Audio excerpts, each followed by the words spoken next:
Hey folks, welcome to Dank Wargaming. I'm Bailey, and today we're going to be looking at how to charge defensively in the game Warhammer 40,000. Let's get to it. Once again folks, before going too far, I'd like to shout out my teammate Matt for these wonderfully painted Death Guard miniatures over here, fighting against my Primaris Marines and my Smash Captains for my Dark Angels army.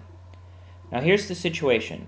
I have already declared charge with my Smash Captain against this Demon Prince, and I failed. So now he's exposed, and I'm afraid that on my opponent's turn, he's going to shoot at him with these Plague Marines, and then charge him with this Demon Prince and kill him before he has a chance to fight. I don't want that to happen. So I'm going to do something that I call defensive charging in order to protect him through my opponent's next turn. Now I'm going to assume that all the Overwatch has already happened, because the key thing here is to look at the positioning of this charge, not necessarily what the overall function of the charge is going to look like. So we're going to assume the Overwatch has already been fired because these Primaris Marines are going to charge these Plague Marines. So I'm going to roll my dice here. I'm going to roll a 7. So remember, the first model you move in a charge has to be within an inch of an enemy model. So I'm going to move this guy here, get him over here. He's going to be within an inch of an enemy model there. But once you've done that, everything else in the unit, as long as you stay in unit coherency, they can go wherever they want. So I'm going to move this guy around, and then I'm going to move this guy through this little gap here to go there. And then that means I can move this guy around, and then I can move this guy around, and we're just going to form this little defensive bubble here around my Smash Captain.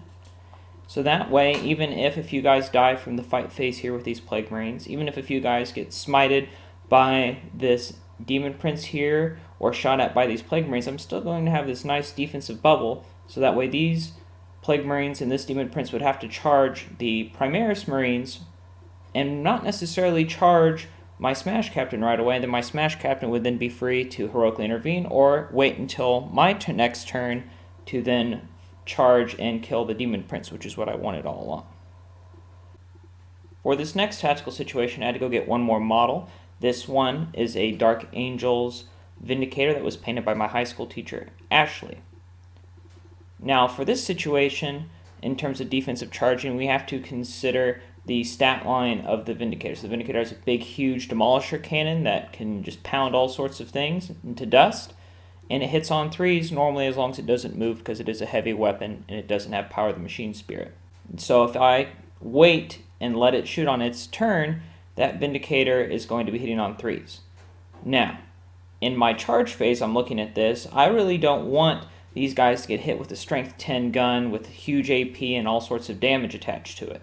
So what I want to do is consider for the moment that this is a D6 gun hitting on 3s in its shooting phase, but in my charge phase, it's only going to be hitting on 6s on D6 shots. So it's actually better to charge it than to let it just sit there and shoot on its next turn. Yes, it might lose a guy. Yes, it's big and scary, but it's far less scary in the charge phase than it is in the shooting phase. And once I get it into combat, it's not going to shoot in its shooting phase no matter what. I'm going to declare a charge. I'm going to say the Overwatch has already happened, and I am going to charge with these Plague Marines. They get a mighty 3-inch charge, but that is just enough there, as you can see, to get them into combat with this Vindicator. And so because this Vindicator doesn't have the fly keyword, it can't fall back and shoot in its movement phase and then its shooting phase. So basically it's not going to be shooting me for the rest of the game as long as I can keep tagging it. Now the other element to this is that I have this Demon Prince here. Alright, these Plague Marines are not going to kill this necessarily, but this Demon Prince can. So, one of the other elements of defensive charging is taking a unit you don't really care if it dies to Overwatch, such as these Plague Marines, and charge a target that has some scary Overwatch. Let them die, let them get in combat, because once the unit is in combat, it can no longer shoot. And according to the rules of the charge phase, all normal shooting rules apply. So, this Vindicator is in close combat, so it can no longer fire Overwatch. So now my Demon Prince can charge it and not get shot at in the Overwatch. So he's going to make his charge here. And get a 6. Now remember, he can fly, so he can move around models as if they were not there, and still end up within an inch. So I think he can go sort of around over here, just about barely, and in within an inch. And he will be able to fight and hopefully destroy this Vindicator. So that is the way that you can charge defensively.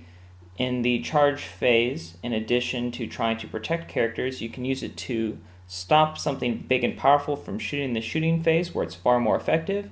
And you can also use a unit to eat Overwatch to protect your bigger, more powerful models like this Demon Prince. So there you have it, folks. That is how you charge defensively in the game Warhammer 40,000. Please like, share, and comment below if you enjoyed this content. If you want to know more about Dankless Wargaming, please check the description below. Till next time, I'm Bailey, reminding you that if your lists start to tank, then it is time to get dank.